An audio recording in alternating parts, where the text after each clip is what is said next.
the Northern Powerhouse Partnership, which is led by the business industry. It's effectively calling for government funding as well as investment from businesses, so the Tees Valley could be world leading when it comes to things like manufacturing, energy and digital industries.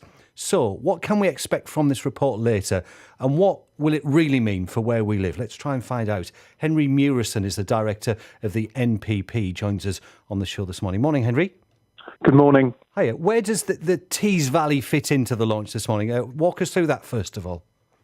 I think the Tees Valley's got an absolutely vital role in the future of the northern economy, and that's because the circular economy, making best use of our resources, is something that Teesside is the best at across the north.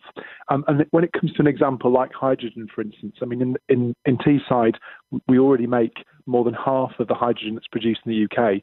Now, we want to convert the city of Leeds first to be a hydrogen-run city.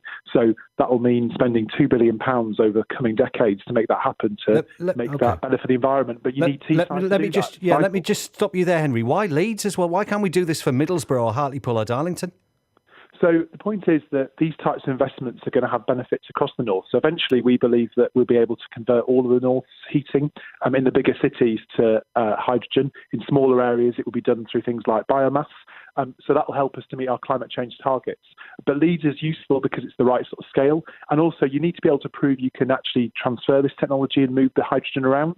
So actually just proving you can use hydrogen on Teesside isn't that great an example, because then you can't prove that every city in the UK could be fueled this way. Totally by using a city that's in close proximity, where, to be honest, the best place to make the hydrogen is still Teesside, which I think is a good outcome. Would it not be a start, though, to start on Teesside? Though I know you're on about the ambitious plans to transport this or move it elsewhere. There are other things that we'll start with. So around hydrogen, there are other examples that are going to happen even more quickly than that scheme in Leeds. So I think that there's every chance that we'll see hydrogen-powered trains on Teesside, and also that we'll be able to start seeing a lot of the lorries that move goods in and around the north of England, and particularly that move back goods from manufacturers in Teesside, will in the near future be powered by hydrogen, long before we can convert it in people's homes, just so people can get used to that technology and see the benefits. Because obviously you can't build an electric lorry.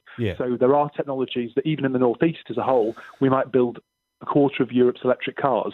Even electric cars aren't the only solution in transport to meeting our environmental requirements. So I think there's some great examples of where Teesside can punch its weight, but actually where anything you want to do in the north, a lot of it will start and finish in Teesside. And the other example would be what Sirius Minerals are doing in North Yorkshire. They need access to deep water. So it's all very well to do your mining in North Yorkshire, but you still need Teesside to finish the process. So 2 points, I guess, for the next piece. You believe, first of all, we're well on the way, but also these figures as well, £100 billion for the UK economy, over 800,000 new jobs for the north. Is it pie in the sky, this? Are it just random numbers that you're picking here, or? It's not pie in the sky, and the reason we're backed by Ben Houchen and a number of the MPs and council leaders across Teesside in this report is that absolutely this is based on credible facts and information. We've gone out and talked to people like the Materials Processing Institute, like figures like Ian Wright, who are experts in the field in Teesside, but also those across the north.